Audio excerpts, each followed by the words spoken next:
deadly riots over the government's plan to avoid defaulting on its loans. Is that the unemployment keeps rising, and it has to keep rising just because you have an excess supply of goods, which is... This is all borrowed money that our and that debt is owned by banks in other countries. Spilling over lives, including right here at home. In the form of a convenient personal loan. A filter cigarette that delivers the taste, and 45 malt liquor. Are you hot? Quite some time ago, by a second America is sponsoring I first learned it from my grandmother. Now, my grandmother was a wonderful person. She taught me how to play the game Monopoly. She understood that the name of the game is to acquire. She would accumulate everything she could, and eventually she became the master of the board. And then she would always say the same thing to me. She'd look at me and she'd say, "One day, you'll learn to play the game."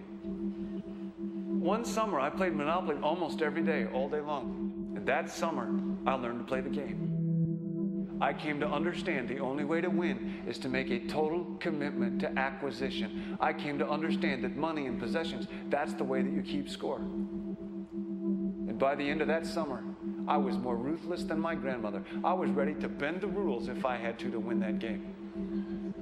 And I sat down with her to play that fall.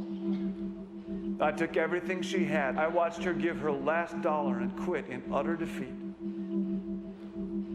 And then she had one more thing to teach me. Then she said, "Now it all goes back in the box." All those houses and hotels, all the railroads and utility companies, all that property and all that wonderful money. Now it all goes back in the box. None of it was really yours. You got all heated up about it for a while. But it was around a long time before you sat down at the board. And it will be here after you're gone. Players come and players go. Houses and cars, titles and clothes, even your body. Because the fact is that everything I clutch and consume and hoard is going to go back in the box, and I'm going to lose it all. You have to ask yourself, when you finally get the ultimate promotion, when you've made the ultimate purchase, when you buy the ultimate home, when you have stored up financial security and climbed the ladder of success to the highest rung you can possibly climb it, and the thrill wears off, and it will wear off, then what? How far do you have to walk down that road before you see where it leads? Surely you understand, it'll never be enough. So you have to ask yourself the question, what matters?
was a young man growing up in New York City, I refused to pledge allegiance to the flag. Of course, I was sent to the principal's office, and he asked me, "Why don't you want to pledge allegiance? Everybody does." I said, "Everybody once believed the earth was flat, but that doesn't make it so." I explained that America owed everything it has to other cultures and other nations, and that I would rather pledge allegiance to the earth and everyone on it. Needless to say, it wasn't long before I left school entirely, and I set up a lab in my bedroom. There I began to learn about science and nature. I realized then that the universe is governed by laws, and that the human being, along with society itself, was not exempt from these laws. Then came the crash of 1929, which began what we now call the Great Depression. I found it difficult to understand why millions were out of work, homeless, starving, while all the factories were sitting there. The resources were unchanged. It was then that I realized that the rules of the economic game were inherently invalid. Shortly after came World War II, where various nations took turns systematically destroying each other. I later calculated that all the destruction and wasted resources spent on that war could have easily provided for every human need on the planet. Since that time, I have watched humanity set the stage for its own extinction. I have watched as the precious finite resources are perpetually wasted and destroyed in the name of profit and free markets. I have watched the social values of society be reduced into a base artificiality of materialism and mindless consumption. And I have watched as the monetary powers control the political structure of supposedly free societies. I'm 94 years old now, and I'm afraid my disposition is the same as it was 75 years ago. This shit's got to go.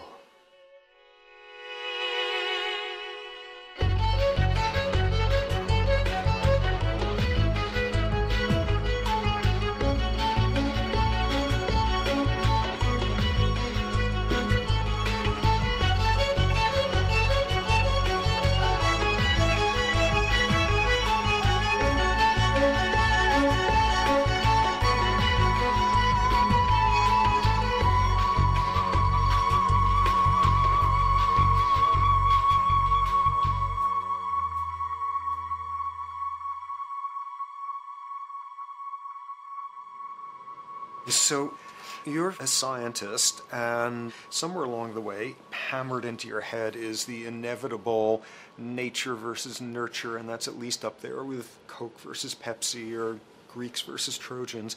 So nature versus nurture, this by now utterly oversimplifying view of where influences are, influences on how a cell deals with an energy crisis, up to what makes us who we are on the most individualistic levels of personality. And what you've got is this complete false dichotomy built around nature as deterministic. At the very bottom of all the causality of life is DNA and the code of codes and the Holy Grail, and everything is driven by it. And at the other end, a much more social science perspective, which is we are social organisms, and biology is for slime molds. Humans are free of biology, and obviously both views are nonsense. What you see instead is it is virtually impossible to understand how biology works outside the context of environment. One of the most crazy-making yet widespread and potentially dangerous notions is, oh, that behavior is genetic.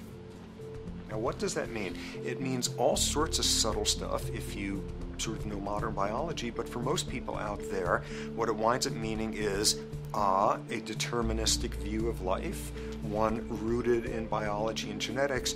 Genes equal things that can't be changed. Genes equal things that are inevitable and that you might as well not waste resources trying to fix, might as well not put societal energies into trying to improve because it's inevitable, it's unchangeable. And that is sheer nonsense.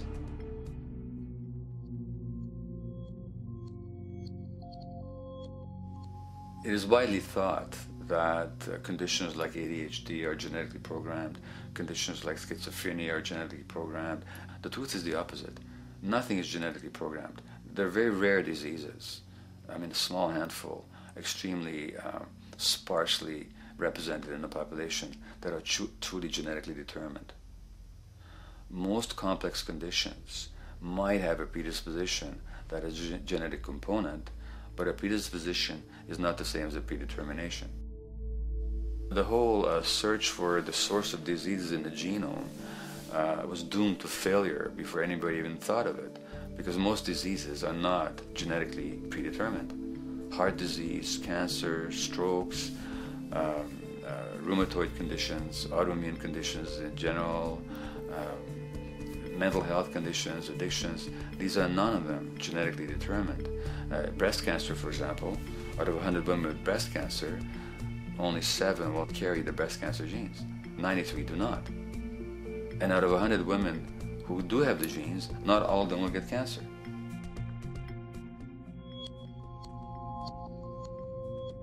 Genes are not just things that make us behave in a particular way regardless of our environment. Genes give us different ways of responding to our environment.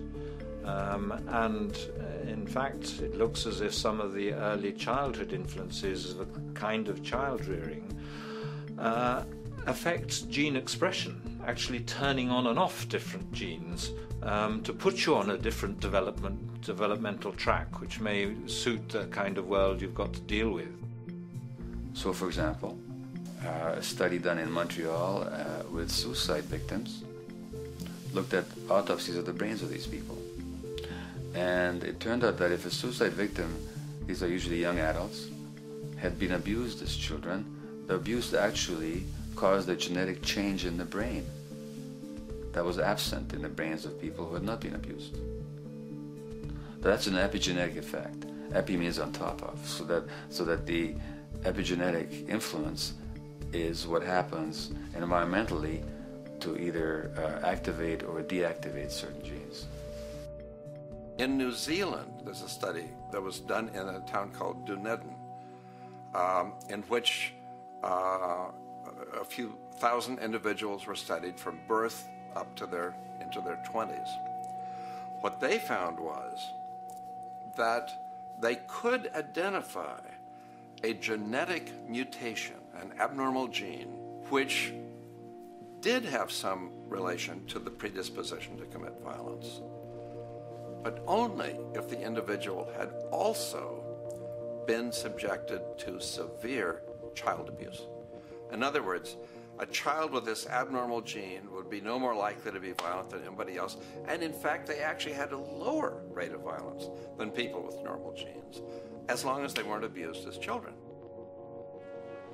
Great additional example of the ways in which genes are not be-all, end-all. Fancy technique where you can take a specific gene out of a mouse, that mouse and its descendants will not have that gene, you have knocked out that gene.